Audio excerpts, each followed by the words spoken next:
everybody. Welcome to our first episode of Backstage Chat Unfiltered.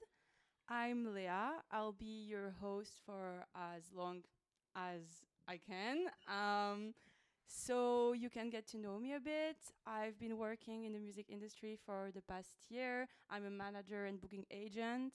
I've been going out for as long as I could pretend to be 18 actually. And also big music lover, electronic music, rock music, and big people lover.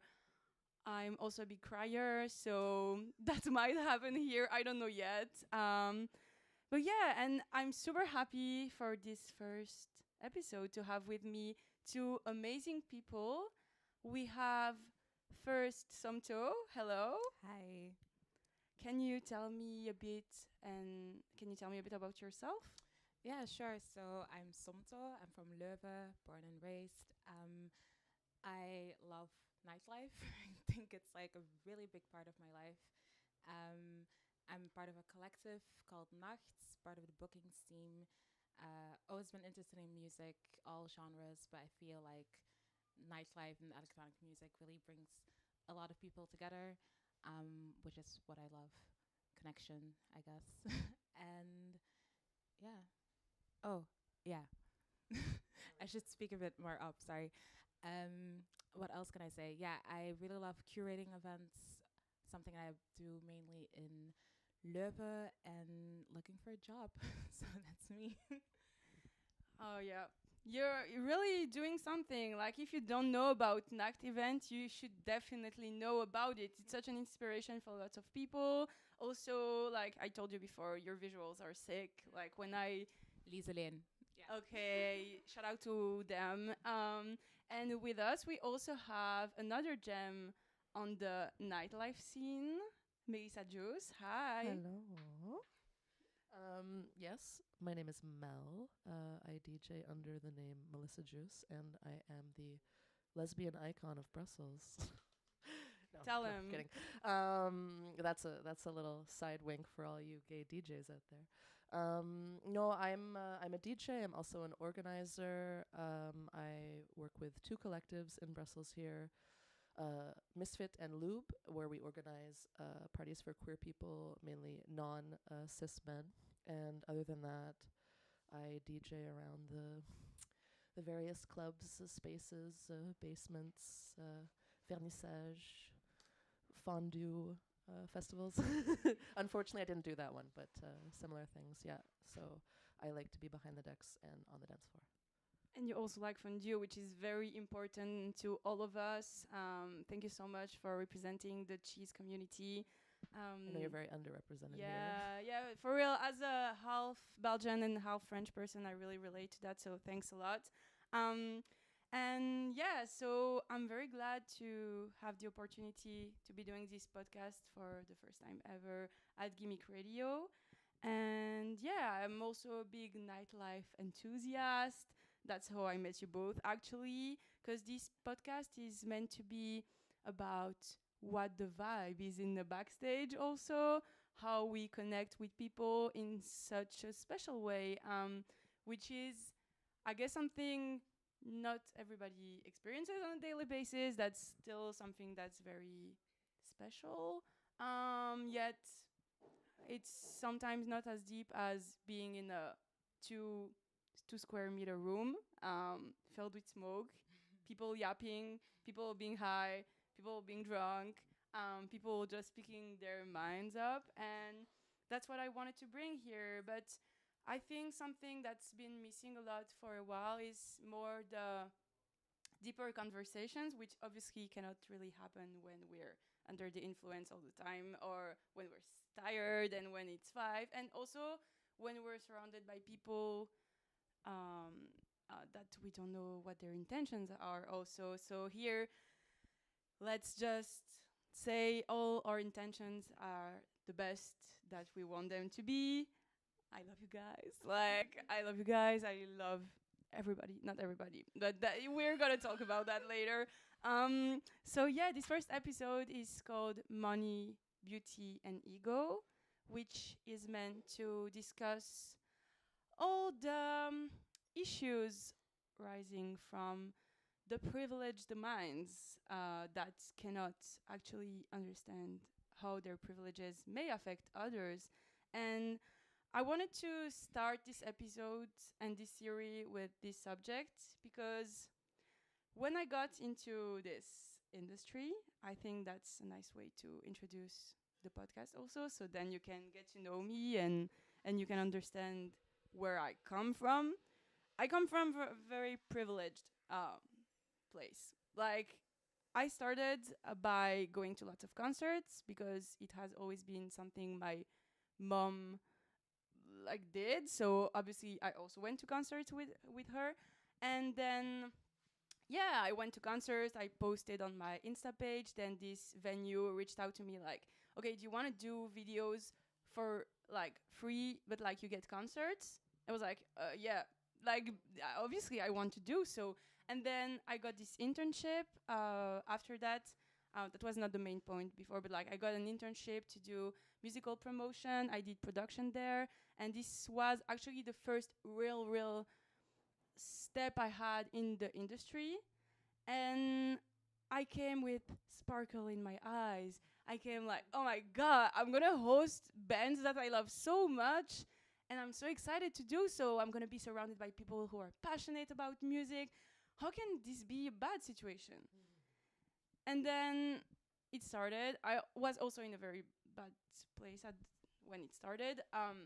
But I kind of started noticing that like we were all white in the office. I was like, okay. Then I kind of noticed we all came from. Mm, I'm not gonna say money because I don't come from the big money, but we all come from some money. We are all middle class or higher class. And I was like, how can this be a real situation? And then I noticed that the only people or most of the people who are black or Arabic that work in this venue are doing the security or the entrance. So basically you have this building and then up you have the white people, down you have the black and the Arabic people. And obviously I was not paid because in Belgium you're not paid to do your internship. But I was like, wait, why can I do this? I can do this because my family is paying for my apartment, my family is helping me. And that's not okay. Like, okay, I have the skills, but lots of people have the skills. It's another situation that's going like that. That's not the situation. The situation is lots of people should be able to do that. It's music. It's about passion. It's about more than just having the money. And then I started talking with some of the people there, and they were like, no, but you know, we don't make lots of money. So like, I was very triggered by the fact that like I had to do 5 days a week, and then we will not obviously have food there. We would not have feedbacks also on our work, so it was very complicated for me to handle that. And I was very young, so that made me very emotional. I cried a lot, also during meetings. I'm not sorry about it though. But yeah, so that was the first time this little white bourgeois bitch kind of understood how little bourgeois bitch she was. But yeah, that was still an issue. And then I got fired also at some point because I was just kind of like being a bit annoying, I guess, with all my question and stuff. And maybe I was also not doing the task properly. I don't know exactly what went on, but it was this very sad email that I got, and that was very unpersonal. That made me very, very sad. And I thought these people actually had like some type of humanity towards me, but then they all stopped talking to me. I saw them ignoring me at events. So yeah, let's remember I was a 24-year-old girl who did her first internship with guys that were 28. Just to clarify, like in the team I was, it was just guys with me and above me, but there were other teams like production where there were women. So like just to make it clear. But yeah, so that was the first time I kind of noticed that. And then I started being a manager and starting my booking agency, and I've been kind of noticing this little aspect of people not being able to recognize their privileges and not being able to sometimes put themselves aside for the benefits of others. And I wanted to know, since like both of you have kind of been there way longer than me, because I started my collective this year still. So I wanted to know, is it something for you that that you see a lot, first of all, in the collective aspect, because you're both in collectives? Is it something that you experience a lot, having privileged people that cannot understand how it affects overall the entire system, to not be able to rethink maybe some part of the scene getting paid, or like the transparency around it? Because I feel that's one of the main problems, is the transparency. People cannot say that they actually don't do something, like they have to hide it in some ways.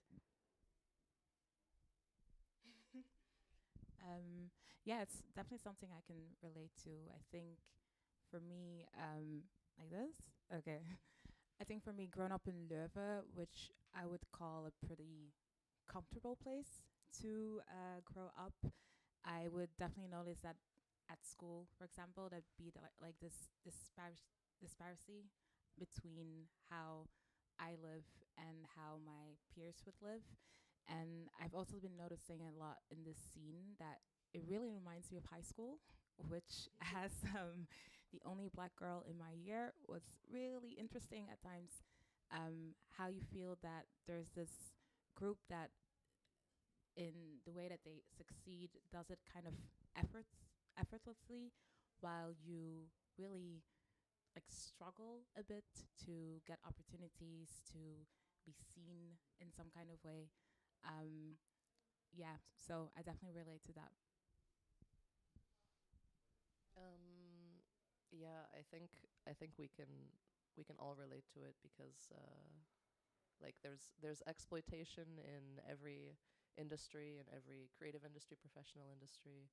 Um, I think in my position, I found it really interesting because I feel like I'm at the intersection of a lot of privileges. I'm winning and losing. Like I have to face a lot of sexism, and I see a lot of sexism, a lot of homophobia, and on the flip side of that, I also like recognize the fact that I do have it easier as a white person, as a cis person. Um, so I think that that's made it even more apparent.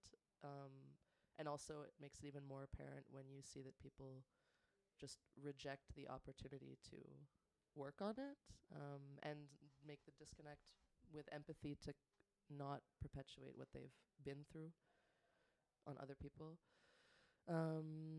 Yeah, what can I say? Exploitation, capitalism, ego, money, beauty. Yeah, but do you also think, maybe because you're in a queer slash lesbian collective, so it's mostly women, non-binary people, but you're also in the collective with a gay guy, and how do you feel, like maybe the way, like do you first of all feel like the way that you're perceived sometimes when you go to promoters, to the clubs, to the venue? Do you feel there's a difference in the way you're treated? Absolutely, yeah. This is maybe news to some people, but it's not news to a lot of people. Is that being gay does not prevent you from being sexist, from being misogynist. And I would say, in my experience, I've experienced more sexism from gay men than I have from straight men. Uh, this is going to sound very harsh, but I think it's because straight men at least know. Like they're like, okay, like I get it, this is not for me, or I need to watch myself, or like whatever. But yeah, it's definitely a battle, and there's a lot of misogyny in the gay male community. Yeah.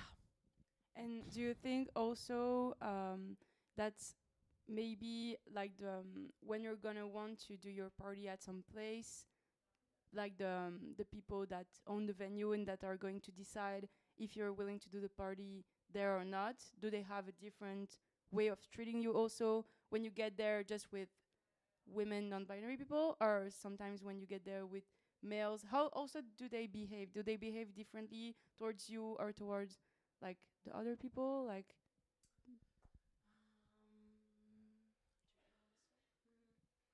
go. I can always Does Yeah. that also applies to you No, in some ways? Like, do yeah, you feel like, because you work also definitely. with white people, so Mhm. like, do you feel some type of like dynamic going on when you? Yeah, definitely. I think also, so when Nacht started out, it was mainly, yeah, I think it was all white men.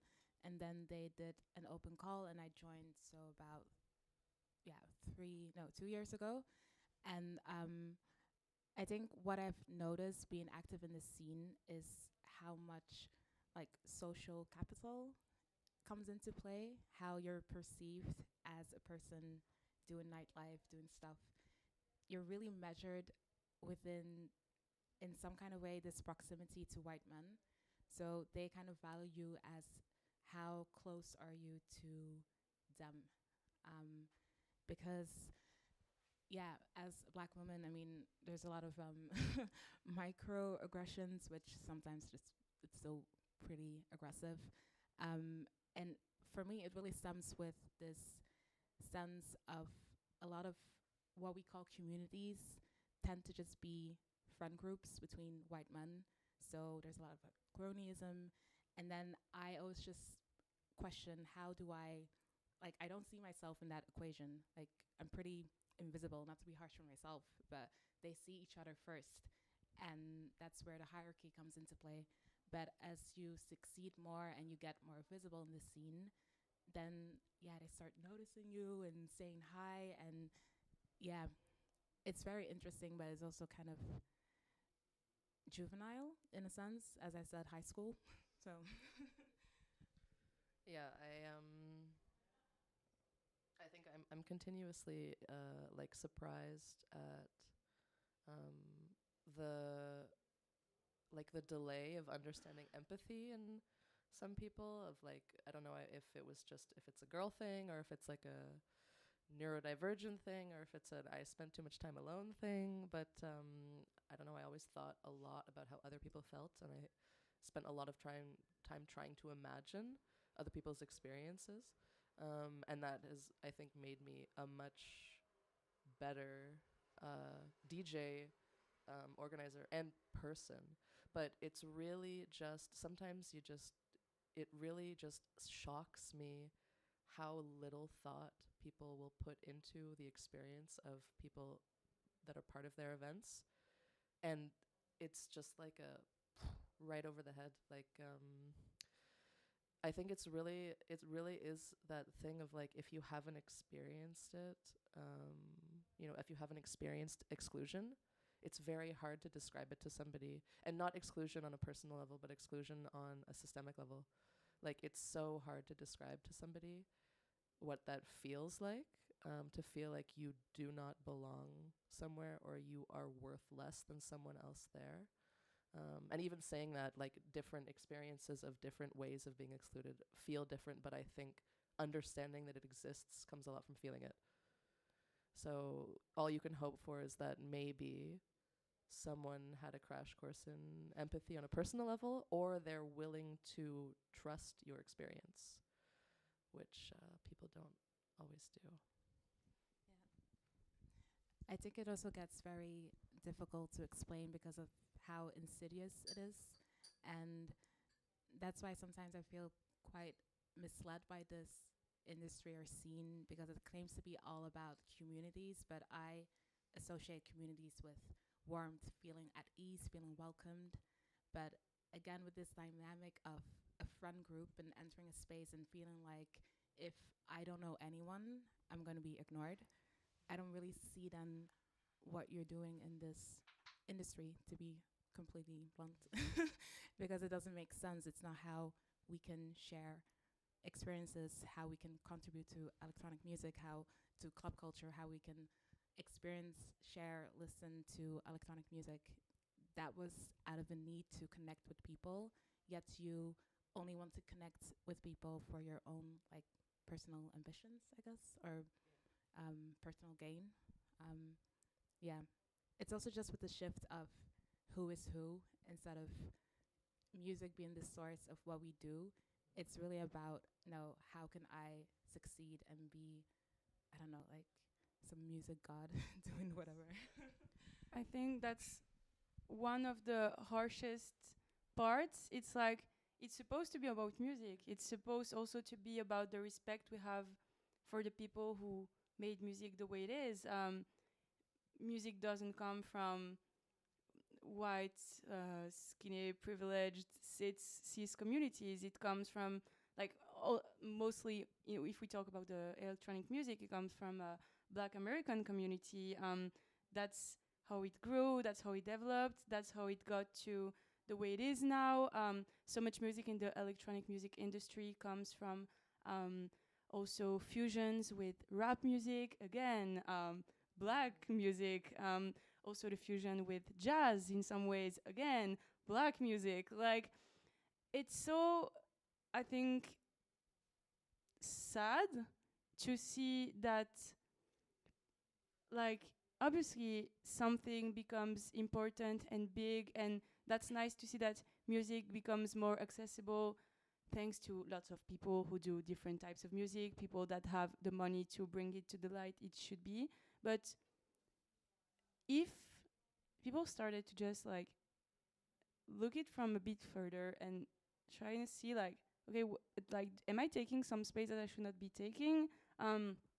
Could I give opportunities to other people at some point? Because like the opportunities I have maybe just come from where I was born. Like, obviously this is a bigger problem. I don't want to say that by me saying this I am doing what I'm saying, but it's just like, please, everybody, can you just like try to like take your ego and like shove it where it belongs? Because that makes such a flat scene in the end. Like, you should really give the opportunities you had to other people. That makes you a good person. What makes you a good person is not the fact that you have gigs. What makes you a good person is not the fact that you can fill a room with only the people that look like you. That's not what makes it interesting either. And I actually feel that's one of the main problems. Like, can people start like just take 2 seconds to not think about their own gain? That's really hard. And I think that, yeah, in the electronic music, like it's mostly about not only electronic music, but it's lots about opportunities and about this networking aspect of who you're gonna meet and stuff. And I don't know about you, but I feel like also to have good networking skills, you have to come from some space, maybe more educated on the business space. I don't know if you have something you want to say about this. Yeah, I think on the note that you said about wanting to be like a good person and wanting to like grow electronic music culture and learn and evolve, and thinking about the space that you take in the world. I've met people who never ask that question. Like, there are a lot of people who will never ask themselves that question. And I've learned that those are the people that I don't want to share a club with. But you don't always get that choice. And in that situation, it can also be physical space. But what was the other thing that you said about networking? Yeah, well, I think this also ties into ego because, yeah, of course, another motivator for having a DJ career and throwing parties is fame. Fame is a huge motivator. It feels really, really good to get treated like special, especially if you start somewhere where you had very little self-confidence, or you were very humble, or you were very insecure. You know, to have this image thrust upon you, it can be a huge temptation because it feels good. I mean, ego exists, right? We have an ego, and it does serve a purpose. But I think it's a balance. Like, I also feel like my ego is a skill now. It's a defense that I need in this world, but also specifically in this industry. Is if I don't do a lot of the time in like certain cases what I would consider to be almost too insistent or too rude, how I don't want to be, then I don't get what I deserve. because that's how the industry works. And I think it's also tied into capitalism, which brings us back to money, because the whole industry is in this competition situation where I think a lot of what I love about the scene is collaboration.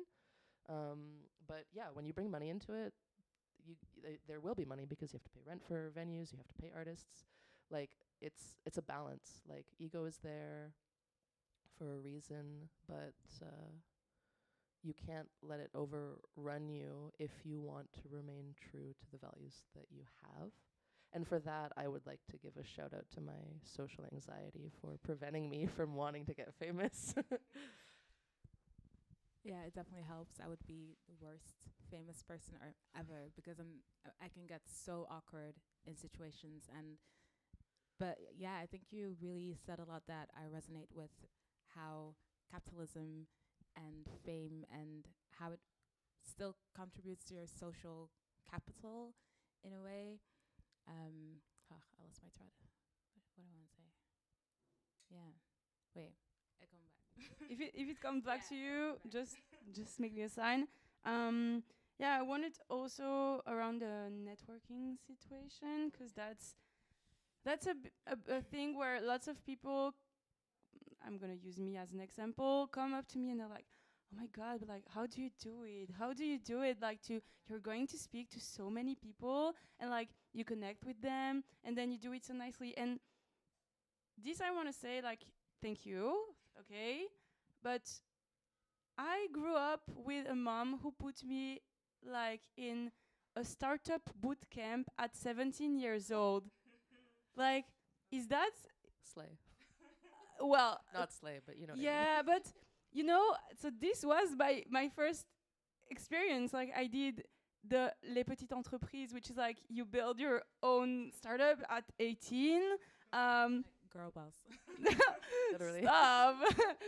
No, but like, and then so yeah, this has been stuff that I've been doing. Like, my parents put me in theater classes also. So yeah, I've been networking, but I've also been acting. I also used skills that I learned. But why did I learn that? Because I come from some type of place. I come from some social circle. I learned from my mom. I learned from people, and I'm so thankful for that.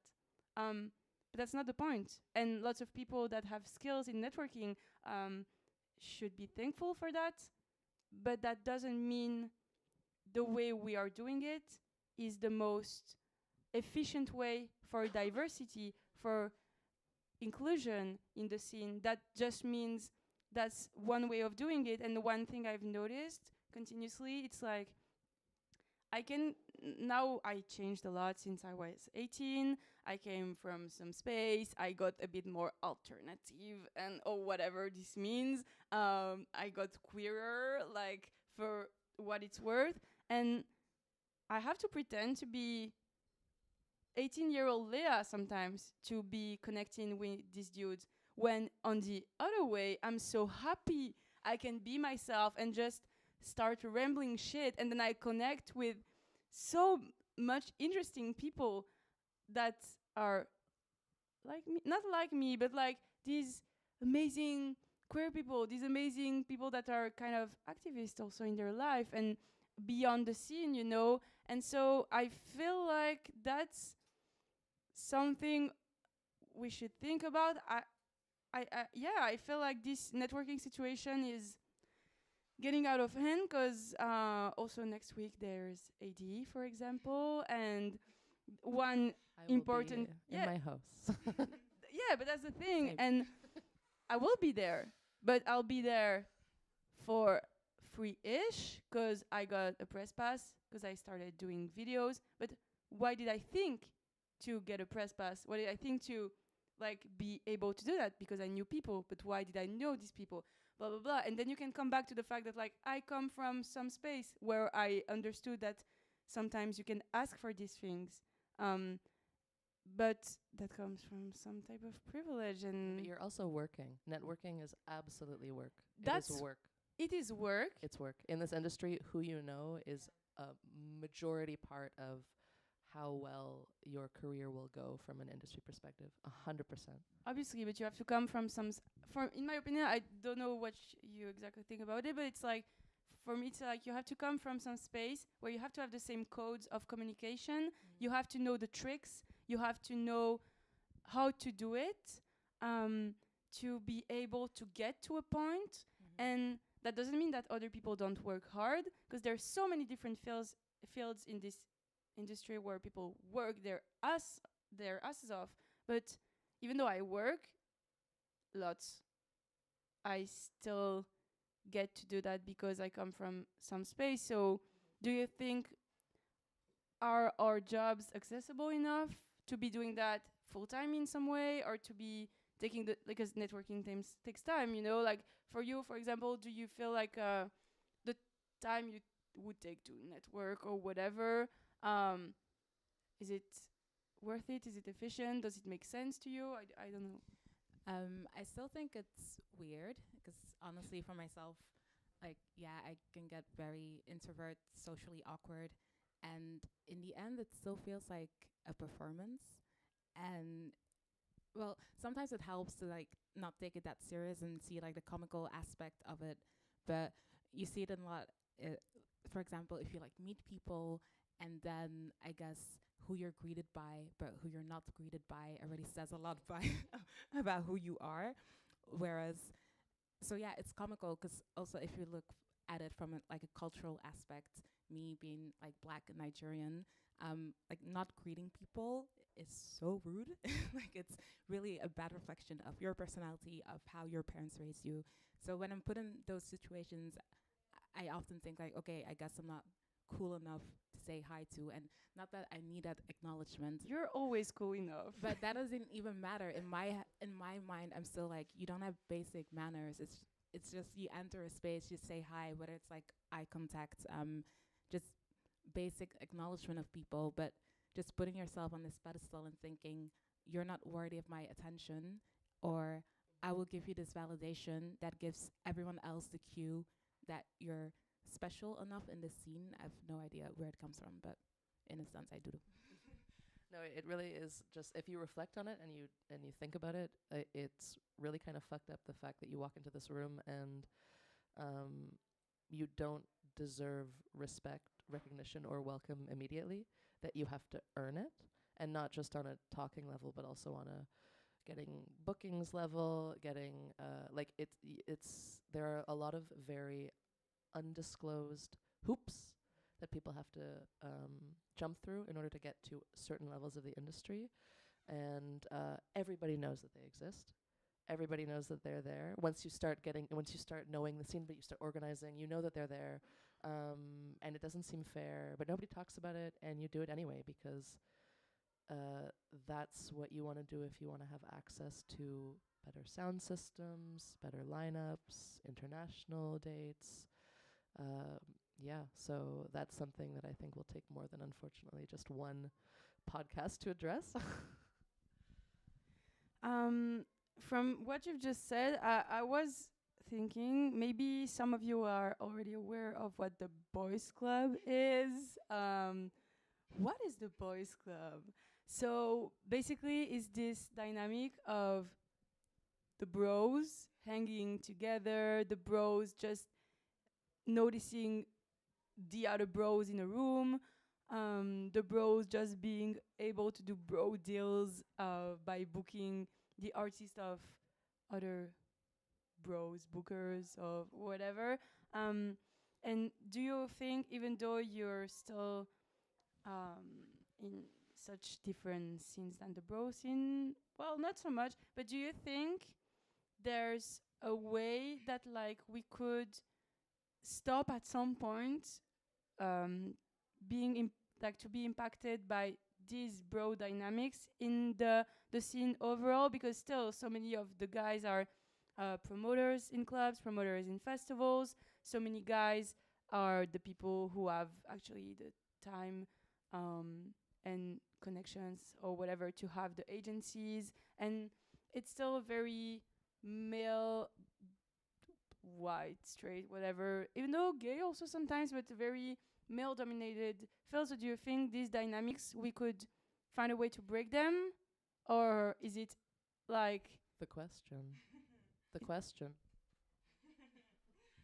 How do we end patriarchy, guys? Um, yeah, you start doing your own things. The problem is that even doing your own thing, you still intersect a lot with, the male-dominated spaces. Um, I don't know. I think it's always like very interesting to observe, especially now that electronic music and nightlife is getting more um, popular, I guess, and more mainstream. I always find it interesting that you can learn a lot by how these men interact with you. Like for me, it's like really a filter. When I speak with people, I can say, okay, so you don't really engage with black people at all, but they then still want to like, in a grand scheme, um, profit of and capitalize on as much diverse people. But just knowing that, for example, I think the queer nightlife is a good example. Now it's like booming business, but you can just look at events and always like in the back of my mind, I just think like you do not know how queer people party.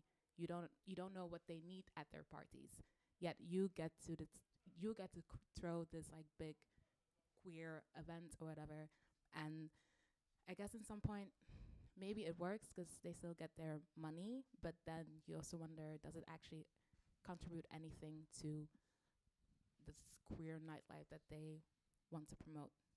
So doing your own thing as much as you can, but yeah, it's difficult because capitalism. Yeah, it's tough. I think if you look at, I mean, when I say like patriarchy, obviously it seems like, we can't fight that as a concept. But if you break it down, there are little battles that you can win in yourself and in your community. And I am a huge believer in local scenes. Such a DJ thing to say. I love locals. I do. But I'm a huge believer in small parties. And right now, because nightlife is in a bit of a crisis, I think they're the only thing that's going to survive. While capitalism eats everything else. But I think that I have a lot of, I'll give an example. I have a lot of doubts about what I do now that I'm somewhere at the intersection between staying in the community that I feel safe in and that is small, but also having a desire to get to know more artists and travel. And for me, my goal in my career is to be famous enough to be able to connect with queer scenes in other countries. That's what I would like to do. So that does require a level of fame to get international bookings and stuff. But, oh no, I lost my spot. Oh no, I was going to say something really good and I forgot what I was going to say. It's going to come back to me. I was talking about queer parties. it's okay? It's ADHD. That's another thing we should talk about. But small parties, community, fighting. Oh yes, okay, yeah. So like it can get very disheartening. Also, shout out bookers. If anybody is struggling with networking, if I had the incredible privilege of meeting a booking agent / manager who I trust, Yasmin Damak, Pulp Agency, and she does so much of the work that makes me want to stay at home permanently and not talk to anybody. All the networking, all the schmoozing, as we say in English, which is like the fake networking that you have to do the formalities, all of the arguing for stuff. But she does a lot of that work, and when that work gets me really down, and I feel like, I go to a club and I'm like, why am I here? This doesn't feel good. This doesn't feel like how it used to feel when I loved being out. I want to go home. I'm tired. It's taking my energy. And then I get a message from somebody on Instagram or whatever just saying, thank you so much for your party. This is the first time as a queer person that I felt safe out, or like I didn't know that I used to hate clubbing, but I didn't know that I could feel this comfortable in like a club. And that is, for me, the win. Like that's what I need. That's it. Like that for me is like I've defeated the patriarchy a little bit for one person for one night, and that's enough for me. I feel that at the end of the day, what really matters to be able to navigate what's going on in this very privilege-oriented scene is to have some type of mentorship and some community. Because if you don't have any of those, well, good luck to you. You might be able to make it for what making it means, but it's really hard if you don't have around you someone that looks like you, that might think like you, but also that is willing to fight with you, because it's a long way till you can get to a space where you will be recognized. And for you, for example, the fact that now you have an agent, you feel like you don't have to prove yourself all the time. You have this person representing you that has kind of already proven herself, and that's what's helping. Unfortunately, it's not the case for lots of people. Not everybody has bookers, no, managers, agents. Some people are doing it by themselves. Some people just want to start throwing things. And I think one of the main things also, it's like if you want to do something, you should be doing it, but you should also try to find help. Yeah, I think that's also just like the conclusion that we need to center more care and help in this scene, as it is like super competitive, and you start like seeing other people get opportunities and like begrudging each other, whilst if we're this so-called community, we should champion each other and be happy for each other when we succeed. And having this space that everyone can participate in just really doesn't seem possible. But I think that's really what we should, you know, shift our focus to, because it also leans back to how there's so much more focus on people versus music. Like, I'm always so surprised how little we talk about music. If I want to have like good discussions and read up online, yeah, I have to go online. Like, I've been on Reddit since I was like a teenager, because it seems like to be the only space where I can engage with electronic music the way I want to. Yet I'm like active in nightlife, but I can't talk about, I don't know, like the extended version of Aphex Twin's album. Like, I have to go online for that. I can, yeah, because it's not a focus. Everyone's like focused on, no, we really have to like grab opportunities, and I have to be seen, and I'm gonna make it and make a name for myself. But then, what did that do for music? You know, that you just had access to, literally like a gift, and what did you actually do to share that as much as possible? To be able to spend that much time on music, most of the time, you also have to have the space in your head to be doing so, and to not have all these other things overthrowing it. And so, yeah, that's really important what you're saying, because actually, I think that's what's making sometimes us women, us queer people, marginalized people, a bit more or a bit less strong in some areas. Because factually, what I can say is I'm surrounded by so many talented women, but they're so tired. And I think in some ways, if I can send a message, please, if you're in some situation where you're a guy, you're very privileged, to not be struggling with all the things we've just talked about. Like, I feel that's the responsibility sometimes of promoters, of the people who have collectives, because obviously a collective starts with a group of people that are friends and then they want to start something. But please be mindful of of the fact that, like, the people you're benefiting from your tokens on your lineups, they're tired. They're tired because you're not paying them well enough. So they have then to have these 10 convos with all their friends about, hey guys, did you get paid this amount? Oh no, I did not get paid this amount. Like, and then they don't have time to do music because they're like, sorry guys, we're emotional. Like, we're very sorry about this. We're tired. We're sad. We're mad. We have feelings about what's going on. We cannot just be. Can I add a quick Yeah, note? please add everything. This is just a little thing I'd like to put out there.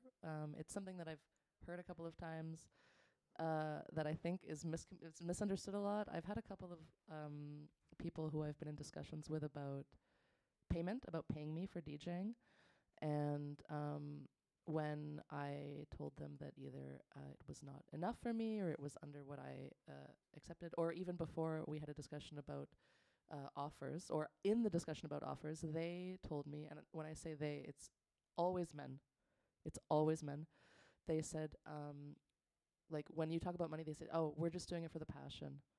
And I need people to understand the privilege that comes with being able to do something just for the passion, and to not get paid for work.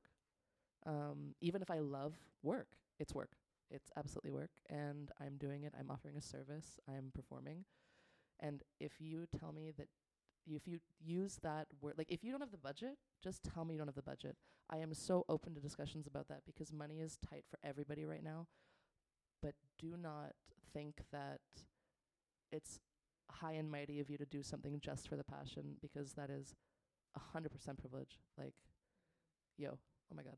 Yeah, and even passion has a budget, because passion is always backed up, you know, your little, like, comfortable place that you can not think about, oh, I don't have enough money to host this event. And yeah, I also really follow you that there should be more transparency about money, especially in who gets paid, how much, who, when. Because yeah, even for myself, when I look at, you know, numbers and inequality, especially for women, I also know those numbers aren't intersectional. Like, they're talking about white, highly educated women, the most visible people. So yeah, it's really about knowing who gets paid, what, why. Because there's still this big why that we're allowing people to get less of the share, because yeah, they're not really gonna question it. It's like, you should just be happy to be here, happy to be having a gig, happy to be having a set. Yeah, because you love music, you know, all for the passion. But it has a price. It always has a price, and it's not about, you know, being greedy or, you know, getting into this capitalistic game. It's about upholding structures that eventually just really burn out people. And yeah, that's really sad, because I think we have so much more that we could do if we were just willing to actually help each other, and again, value each other for what we do, and not just see it as this, you know, passion, transactional relationship. I give you this, so you shouldn't really ask for more. You should be happy that I give you something. Yes. Yeah. I think a good example of this in terms of money, especially, is without using names, at a club in a club in Belgium. Through communicating with people that I work with, and it's a club in Belgium where I've asked them if I can increase my fee, because I've been DJing for a long time. I have a booker now. We've been discussing it together, and we always get the same answer, which is that, I'm very sorry, but the budget is fixed. We can't change the budget for locals. That's a big getting past the locals brand is a very big hurdle.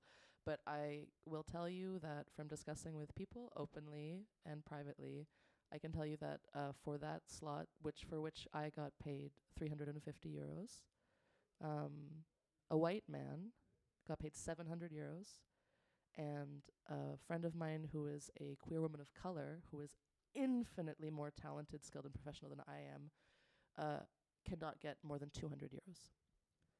And we were all told the same thing, which is that that's the budget. So Yeah, no, I'm still really shocked by those numbers, but also not really shocked. But yeah, that's why transparency, and also just like demystifying this whole industry where, oh, you're thinking, you know, what is the budget? Just tell me the budget, you know, just talk numbers. Just be honest about it. It's still like a business, I guess. And if I can find annual reviews and reports of any business, I want in some sense. Like, why not about nightlife? Just tell us how much money you don't want to give to people and why. And also because now you have all these ticket prices that are so high. You want to go somewhere that are so high. Still, something I hear a lot about. These people are gonna pay some price for a ticket. It's like obviously the DJ is gonna get paid for how many people they can get in the party, but guys, no, that's not the reality. Because now we just talked about this, and it's not just about that, because you still see these people that have agents and these. I know some of the numbers, like these people that actually don't bring people in. The promoters are going to take risks on them because they relate to them, and that's also why we need more diversity in the promoters. We need more diversity in every every every field in the industry, because it's so inaccessible. And guys, it's music. Like, okay, you want to bring the good lights, you want to bring the good sound system. Thank you for that. Thank you. Still, It's can nothing without the community. it's nothing without the community. It's not. It's worth nothing if all the people in your event look the same. If all the people in your event come from the same social circle, it's worth nothing. Because what history are you making? You have a responsibility. So maybe I'm putting too much pressure onto someone, but you have a responsibility. Take it. You know how many people would beg for your job to be able to bring whoever they want to play in the club. You got the opportunity and the privilege to be doing events. Please, just like, and yeah, obviously the prices are higher, electricity is higher, rent is higher, everything is higher. But if the prices for the tickets are more expensive, make it worth it. You go first. Yeah, I think it also, when I look at myself, it definitely also plays into how you discover nightlife. When I look at parties, I'm just thinking like, who is going to these parties? Like for myself, I always look for a way to just get a cheaper ticket because it's getting too expensive. So either I know someone, or also a very common thing that you see is that you work at the festival, you work at the party, so that you get free access. Um, but then, like, what does that do if only a group of people get access to nightlife, spark that interest, maybe think, okay, I also want to be in this industry. Like, how do you then, you know, get to people that also share the same passion but are never going to be in those clubs, hear that music because they can't afford it? Like, who are you doing this for? Yeah, it's like crazy. And again, with, you know, if you're trying to emulate like different cities like Berlin, like even there, when they raised the price of Berghain, like people got really upset because and it's like €5, but it's like, who is gonna pay €30 for entry, 5 for re-entry? That's like €35. That's like a festival. Yeah, it's really getting. Yeah, it's the crisis is very real. I know that it's not easy for 5 minutes, for venue owners, for anybody, for promoters, for security, for anybody who gets paid as part of nightlife. It's a precarious industry. But it really, like, I think right now during this crisis, when not only do we feel like nightlife is really hard, but that I think, to be honest, from my perspective, it's really hard to want to dance right now. Like sometimes you're like, wow, am I really gonna go to a party right now when I feel like when I go on Instagram and like I just see, like, to be very blunt, dead kids. Like, I want to go to a party? It's hard, and people who care get impacted by that, and it impacts whether or not they want to go out, where they have energy to go out. And so I think, to end on a positive note, I really think that the way that we're going to get through this difficult period collectively, even in individual collectives and communities, is to reinvest in the small parties and this was also a big switch for me, was when I also used to be somebody who was always trying to get a free ticket, who was always trying to get in free, pay less, whatever, guest list. And when I have the money now, I pay for tickets for my friends' parties because that money is going to the people making the party happen. And sometimes you can't tell, but usually you can tell if it's a small collective, often because there's much more transparency, and the ticket price is lower. The ticket price is lower for a reason. It's because those people are not making a lot of money because they are doing it out of passion. So please do, if you love partying and partying makes you feel safe and you feel comfortable in a rave full of people who care, then it's absolutely worth paying €8 for a ticket if you have it. And if you don't, you can probably get it anyway because they probably have a reduced ticket system. They definitely have, and I want also add that for people that wanna go more into nightlife in any way, just ask. As someone who comes from the businessy mindset or whatever mindset you want to call it, or the startup nation mindset, just ask. Just take risks sometimes. Just send a message to. My technique was like I was gonna send a message to the DJ I knew was leaving the Thirdest, so they were less likely to know people in the city I wanted to see them, and I just sent a message telling them about me being a student or whatever, and then saying I wanted to go see them, and at the end of the day, like it wasn't a lie, and it's always nice for a DJ to know that they have this someone coming to see them. So I guess for every aspect, till we don't because like dudes, bros, guys, please take responsibility because that's one of the first step for a better scene. But on the other way, to you, the people that are currently suffering from it, please just take risks. Send emails to the places. Also, you can your voice counts. You can send.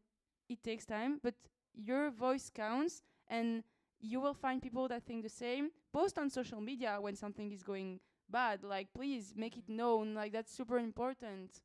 Yeah, but I also think like in regards with like men or whoever giving opportunities, I think it's also kind of because we keep having these conversations. Don't wait on it because everyone is waiting. Very Just true. do your own thing, and I know it's easier said than done. But like for myself, I just know, and not to like downplay myself, but I'm not waiting for an opportunity from a white man. I'm just gonna make my own opportunities, because I'm waiting, she's waiting, we're all waiting. It's not really a progress. You can't expect people to give up their space when at the end of the day they can still, say that I really worked hard to be here. So yeah, try to do your own thing and talk to each other. Be kinder. It's really cool and all what we do, but it's also not really that special in a sense. So yeah. And also remember that just because a large club or a large collective or a large festival does not value you, whether in lack of offer or in underpaying, it does not mean that you don't have value. It just means that you have not hit the specific steps in the unexplained game that is this job. Yeah, and even in that unexplained game, at the end of the day, whatever we do, people will more likely remember how you treated people instead of all the events, all the gigs that you did. And that I think that is what is gonna make you cool, your kindness, and not your work, I guess. And as you said before, one of the most important thing at the end of the day, it's the music, it's the community, it's the fact that you have some type of events that are open to all. Find the free events in your city to connect with people. Go talk to the person. Of course, it's always harder if you're shy, but like I'm gonna just push you. You can do it, and like come talk to us. Come talk to the people who do the things you would like to be doing, even if it's music, having a collective, doing like taking pictures at an event. You can do it, and you should be doing it. So, also I wanna thank you, Somto and Melissa, for this first. Thank you. Thank you so much. This was nice. Yeah. It was really nice. Yeah, I was so happy to have you. I think we've yapped a lot. That was intense. No gossip. Yeah, that's like the unfiltered version on Patreon. No. Yeah, the unfiltered happens at the club, in the backstage. in the in the backstage, but we can make our own type of backstage. Or if you just ask me directly, because I don't have a filter. Same actually. I'm surprised how Oh my God, diplomatic triplets. I kept it. Yeah. Yeah. If I could like add like a final thing, I would like to say is free Palestine, free Lebanon, free Congo, free Sudan. And on that note, we're gonna end this first edition and we'll see you in a month. I hope everybody enjoyed it. If you have any questions for any of us, please ask them under the episode on YouTube. And if you want us to talk with some people or to talk about some subject next time, also feel free to suggest it. And we'll see you guys soon. Have a nice whatever.